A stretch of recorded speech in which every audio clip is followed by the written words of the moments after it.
Bismillahirrahmanirrahim. Assalamualaikum warahmatullahi wabarakatuh. Apa kabar? Merdeka. Ya, sahabat sinergi dimanapun Anda berada, seringkali ketika kita sedang presentasi ataupun menjelaskan tentang bisnis ini, ada satu pertanyaan yang sering membuat kita kehilangan kata-kata, kehilangan kalimat, kehilangan gairah, bahkan langsung down. Apa itu?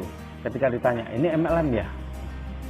Kebanyakan mereka yang ketika ditanya seperti itu langsung drop, langsung down, langsung kehilangan kalimat. Karena apa? Karena rata-rata mereka juga masih menyimpan paradigma negatif, masih menyimpan image negatif di dalam dirinya tentang bisnis MLM. Kalau dia tidak menyimpan image negatif tentang bisnis MLM, mungkin dia tidak akan down dengan pertanyaan seperti itu. Itu adalah pertanyaan yang biasa sebenarnya. Meskipun itu pertanyaan yang biasa, tetapi kalau kita masih menyimpan paradigma negatif, maka itu menjadi pertanyaan yang mematikan, pertanyaan yang skakmat dari situ. Nah, sahabat sinergi semuanya, maka kali ini saya ingin memberikan pemahaman tentang bisnis MLM atau bisnis network. Ya, sebenarnya kadang-kadang ketika orang bertanya, ini MLM ya? Itu kalau kita sudah menyimpan image negatif, maka kita nggak ngerti harus mengatakan apa. Tapi kalau kita tidak punya image negatif, maka kita akan mudah saja mengatakan, lah kalau menurut Bapak MLM itu kenapa sih? Atau bila ditanya, oh Bapak pernah jalankan bisnis MLM?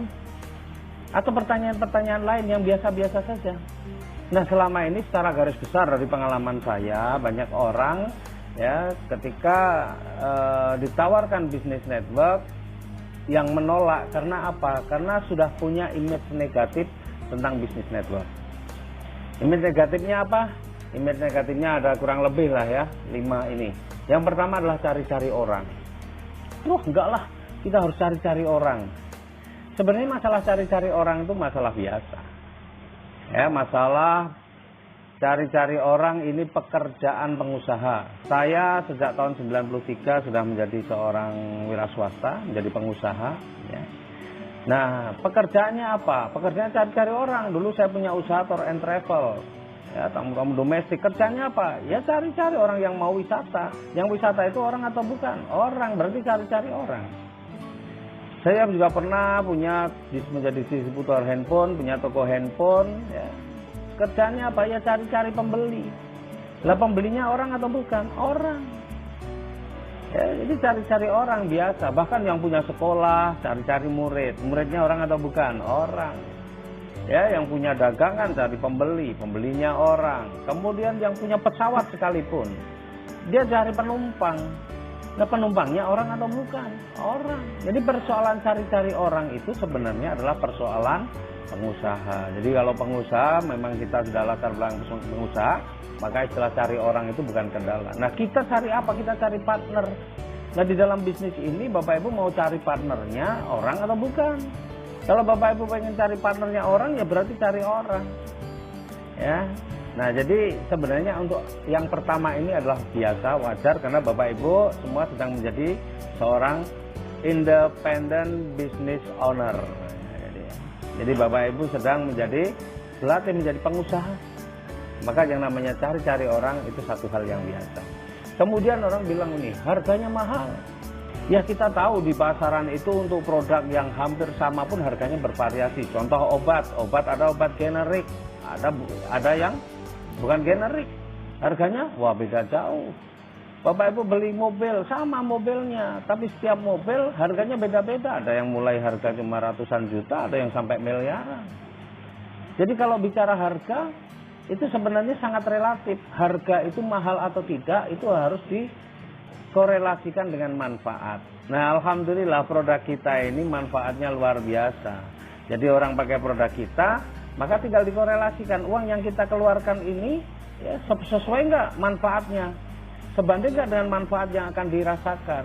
Alhamdulillah manfaatnya jauh lebih besar daripada uang yang dikeluarkan. Jadi untuk bicara mahal atau tidak itu sangat relatif, ya tergantung apa? Tergantung dari manfaat yang atau benefit yang kita terima dari angka atau uang yang kita keluarkan. Nih, kemudian tutup poin.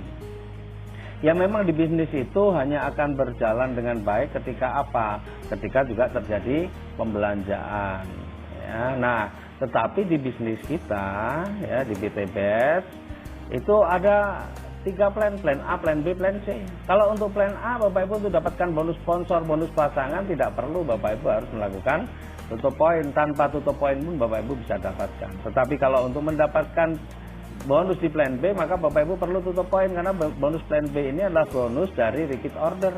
Nah, kalau Bapak Ibu tidak melakukan repeat order, maka Bapak Ibu nggak punya bonus plan B. Bonus plan B itu apa saja? Ya, bonus royalti generasi, royalti kepemimpinan, royalti prestasi. Itu Bapak Ibu hanya bisa dapatkan bonus di plan B itu kalau Bapak Ibu melakukan repeat order. Termasuk kalau Bapak Ibu di plan C bonus pengen dapat cruise, pengen dapat umroh gratis, ya, maka Bapak Ibu juga perlu melakukan repeat order tutup poin. Tapi tutup poin kita sangat murah Bapak Ibu. Tutup poin kita ini ada 2. Ya, repeat order kita ada 2, yang 350 atau yang 1.500.000. Jadi kalau Bapak Ibu tutup poin itu sebenarnya hanya untuk pembelanjaan pribadi, keperluan pribadi saja. 350 dapat 2 box, Bapak Ibu dapat produk nilainya 500.000. Ya, itu boleh untuk konsumsi pribadi atau keperluan pribadi juga nggak ada masalah. Dan enaknya kita nggak ada side volume, nggak ada apa ya namanya harus belanja yang kalau peringkat tertentu belanjanya harus lebih banyak lagi, itu nggak ada. Ya, jadi kita hanya cukup belanja tutup poinnya murah kalau kita pengen bonus di plan B ataupun plan C.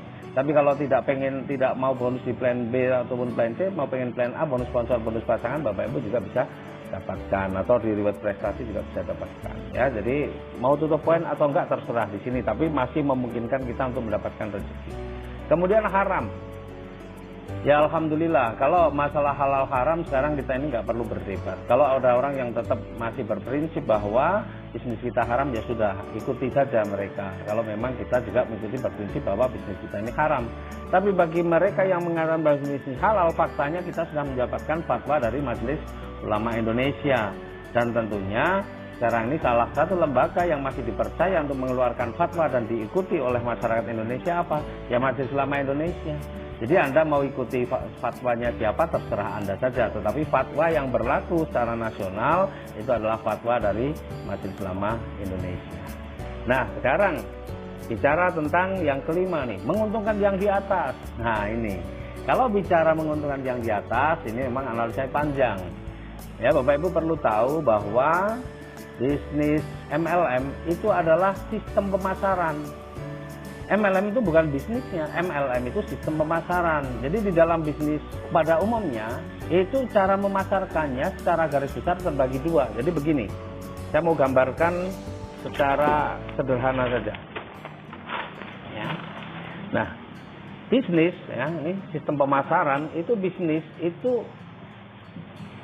perlu dipasarkan untuk bisa berkembang. Kalau nggak dipasarkan, ya tidak akan jalan bisnis itu. Nah, cara pemasarannya ada 2 secara garis besar. Yang pertama adalah dengan cara konvensional.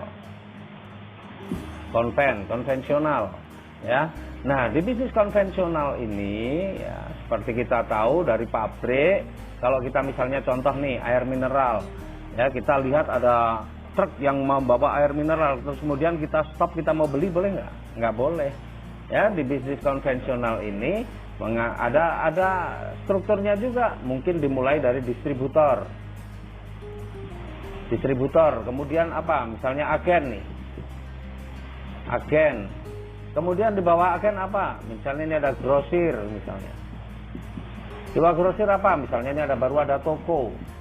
Nah, di bawah tokonya apa, ya baru kita konsumen baru bisa beli ketika di toko. Nggak bisa konsumen masih beli di posisi ini, nggak bisa. Nah, artinya inilah jalur distribusi. Nah, pertanyaannya sekarang, kalau konsumen ini belanja ke toko, menguntungkan toko nggak? Pasti menguntungkan tokonya. Kalau toko ini belanja ke grosirnya, menguntungkan grosir nggak? Menguntungkan grosirnya. Grosir belanja ke agennya, dapat menguntungkan agen nggak? Menguntungkan. Agen belanja ke distributor, menguntungkan distributor nggak? Distributor menguntungkan perusahaan nggak? Menguntungkan.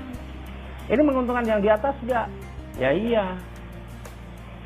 Ya, jadi menguntungkan yang di atas nggak hanya di bisnis network, bisnis MLM, bahkan di konvensional pun juga menguntungkan yang di atas.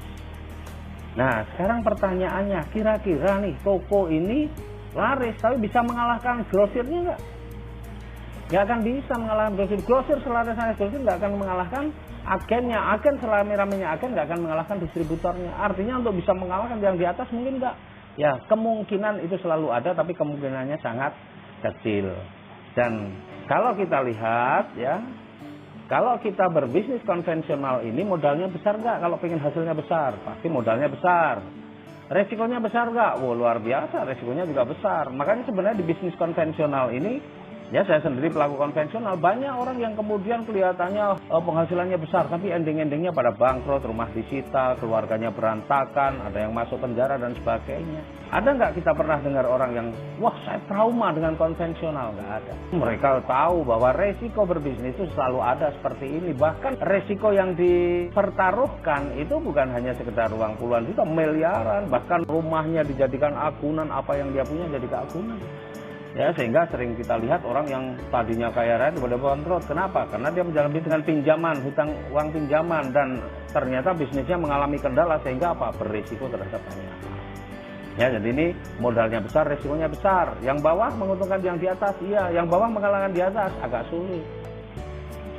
Ini bisnis konvensional. Jadi menguntungkan yang di atas bukan monopoli dari bisnis MLM. Bahkan sebenarnya nih orang bekerja juga itu menguntungkan yang di atas. Seandainya Bapak Ibu jadi karyawan, kalau Bapak Ibu rajin, menguntungkan nggak kepala seksinya? Ya kepalanya beruntung. Kalau kepala seksinya apa karyawannya pada nggak jalan semua, kepala seksinya bisa dicopot jabatannya. Kepala seksinya bekerja dengan baik, menguntungkan kepala dinas misalnya. Kepala dinasnya bekerja dengan baik, mungkin bisa menguntungkan pejabat di atasnya. Ya karena semua itu, sistem itu memang begitu Bapak Ibu. Ya. Nah jadi ada masalah apa dengan kita menguntungkan yang di atas? Sebenarnya nggak ada masalah, karena sesungguhnya memang sebaik-baik manusia itu yang memberikan manfaat bagi orang lain. Nah kalau kita memberikan manfaat pada orang lain, maka sebenarnya tidak perlu juga kita mempersoalkan. Ya. Nah pertanyaan yang paling utama itu mestinya itu merugikan atau tidak. Nah nanti kita lihat bisnis kita merugikan atau tidak. Ya jadi masalah menguntungkan yang di atas, lagi ini bukan monopoli bisnis network, tapi ini bisnis konvensional juga menguntungkan yang di atas. Kemudian bisnis ini juga akan dipasarkan yang kedua dengan cara apa? Dengan cara network jaringan. Banyak nggak bisnis dipasarkan dengan cara jaringan? Wah luar biasa, banyak sekali. Ya, tapi secara garis besar juga boleh kita bagi dua juga. Di sini ada yang namanya franchise.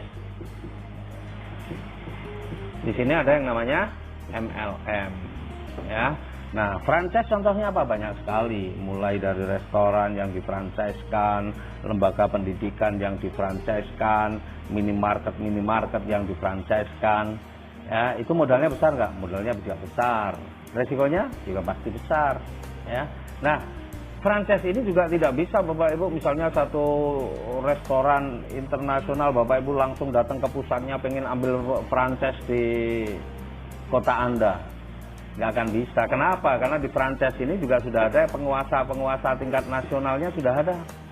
Franchisor tingkat nasional juga ada. Bahkan franchisor tingkat provinsi juga kadang ada, tingkat kabupaten kota juga ada. Bahkan ya, ada satu franchise yang di bidang pengiriman, paket pengiriman, itu sudah dibagi-bagi per kecamatan. Jadi ada yang sudah menguasai sampai tingkat kecamatan. Oh di sini boleh, di kelurahan ini boleh, di desa ini boleh. Oh di sini sudah nggak bisa, itu ada yang ada. Nah artinya ini juga franchise ini juga berjenjang juga. Nah pertanyaannya sekarang, kalau franchise yang di tingkat kecamatan anggaplah laris, menguntungkan yang di tingkat kabupaten enggak? Atau tingkat kota? Yang menguntungkan tingkat provinsi, menguntungkan tingkat nasional enggak? Ya pasti menguntungkan. Ini menguntungkan yang di atas. Jadi tidak ada masalah menguntungkan di atas, di franchise juga menguntungkan yang di atas. Nah kalau yang outlet di tingkat kecamatan laris kira-kira bisa mengalahkan outlet yang di tingkat kabupaten kota enggak? Ya enggak bisa. Bisa mengalahkan yang di tingkat provinsi? Ya tidak. Bisa mengalahkan yang di tingkat nasional? Ya berat. Ya artinya yang di bawah juga sulit untuk bisa mengalahkan yang di atas. Jadi sama-sama menguntungkan yang di atas, modalnya besar, resikonya besar, tapi kita juga sulit untuk bisa mengalahkan yang di atas. Nah sekarang kita lihat MLM. MLM ya, itu hanya ada, memang ada tingkatan-tingkatan, tapi biasanya MLM itu cuma apa? Cuma upline dan downline. Nggak ada upline tingkat nasional, upline tingkat provinsi, upline tingkat kecamatan, nggak ada. ya, cuma upline dan downline. Nah, pertanyaannya sekarang di MLM itu sebenarnya modalnya besar apa kecil? Hampir di semua MLM yang resmi, ya, yang resmi itu modalnya kecil, paling cuma jutaan, nggak ada yang ratusan juta, miliaran, nggak ada, paling cuma jutaan saja. Ya, ada yang ratusan ribu, macam-macam lah. Tapi modalnya kecil, sangat terjangkau. Berarti kalau modalnya kecil, resikonya juga kecil. Kalau resikonya kecil, berarti sebenarnya ini aman kalau kita mau berbisnis karena resikonya kecil. Nah, di MLM ini, ya, ini ada upline, kita kenal hanya istilah upline dan downline. Nah, kalau ketika downline ini berjalan atau menjalankan bisnis dengan bagus, menguntungkan upline enggak? Ya pasti menguntungkan upline. Tapi pertanyaan kedua, bisa enggak downline mengalahkan upline? Wow, sangat bisa, dan itu banyak sekali terjadi di bisnis MLM apapun, bahwa downline mendahului baik prestasinya, peringkatnya, rezekinya lebih besar daripada upline-nya. Itu banyak sekali. Tapi sering nggak kita dengar, wah trauma MLM? Sering. Kenapa justru untuk modal yang kecil, resiko kecil, tapi banyak orang trauma? Sederhana sebenarnya. Kenapa? Karena rata-rata pelaku bisnis network, bisnis MLM belum punya mental sebagai pengusaha. Kalau sudah punya mental pengusaha, sebenarnya nggak ada bahasa trauma ini. Dan trauma itu kan sebenarnya adalah satu manifestasi dari ketidakmampuan dia mengambil pelajaran dari sebuah kejadian. Kalau dia mampu mengambil pelajaran dari sebuah kejadian, sebenarnya tidak pernah ada trauma. Nah, sekarang yang kita harus pahami, ya, yang kita harus pahami, jumlah MLM itu begitu banyak. Di Indonesia juga sangat banyak jumlah MLM yang resmi, yang legal, belum ditambah yang nggak legal. Ya, maka kalau pilih bisnis network, ya yang pasti kan legalitasnya lengkap. Jangan asal pilih-pilih saja. Itu yang pertama, pilih yang legalitasnya lengkap. Kemudian yang kedua apa? Bapak Ibu harus pintar pelajari marketing plan-nya. Bapak Ibu pintar pelajari marketing plan-nya. Ya, selain pelajari produknya manfaat atau tidak, tapi Bapak Ibu juga harus pelajari marketing plan-nya. Karena kalau Bapak Ibu nggak memahami marketing plan-nya, biasanya orang itu bisnis network cuma ikut-ikutan, ikut sana, ikut sini, ikut sana, nggak sukses sana, nggak sukses sini, akhirnya mengatakan, wah sulit MLM nih karena trauma. Nah, maka kecerdasan memilih bisnis network itu juga penting, Bapak Ibu. Nah, alhamdulillah ya, kita ini selama ini, saya dan banyak teman-teman itu tidak salah pilih bisnis network. Makanya banyak sekali orang di PT BEST, di Sinergi ini yang kemudian mendapatkan penghasilan yang luar biasa, bahkan bisa terbebas hutang riba, bisa umroh, bisa mengumrohkan, bisa haji, menghajikan, bisa bersedekah tanpa mikir-mikir, ya, dan sudah punya kehidupan yang jauh lebih bagus. Nah, ini bisnis MLM. Maka Bapak Ibu harus pahami ini. Jangan sampai kita juga masih menyimpan image bisnis network itu bisnis yang negatif. Nah, sekarang kita lihat di antara tiga ini sebenarnya untuk kita posisi yang paling menguntungkan posisi sebagai pebisnis konvensional, pebisnis yang di franchise, atau pebisnis network MLM. Ya, kalau saya sendiri, pengalaman saya di bidang konvensional sudah begitu panjang, saya melihat bahwa di bisnis network itu bisnis yang paling menyenangkan. Kenapa? Ya, kita dulu punya usaha, punya banyak karyawan, tetapi bagaimana kita mensejahterakan karyawan kita begitu sulit. Untuk menaikkan gaji saja menghitungnya panjang sekali. Orang yang sudah bekerja pada saya bertahun-tahun, jarang yang punya kehidupan yang luar biasa. Tapi yang menarik di bisnis network ini, ya, kita jalankan bisnis kita yang tidak perlu waktu lama, terutama di PT BEST. Ini ternyata banyak sekali tim saya ini yang kemudian punya kehidupan yang jauh lebih bagus. Tidak perlu bertahun-tahun, bahkan hanya kurang dari 1 tahun juga sudah banyak, yang 1 tahun juga banyak, ya.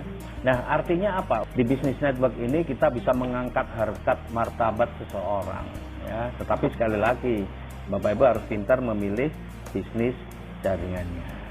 Oke. Nah, nanti bagaimana kita melihat analisa bisnis? Saya ada materi sendiri tentang analisa bisnis. Supaya apa? Supaya Bapak Ibu nggak gampang terombang-ambing, pilih bisnis A, pilih bisnis B, besok hari ini, besok bisnis C lagi. Ini macam-macam ganti-ganti. Akhirnya apa? Bapak Ibu bukan ikut mensejahterakan teman-teman Bapak Ibu, tapi ikut menyengsarakan karena mengajak mereka pindah ke sana, pindah ke sini, pindah ke situ.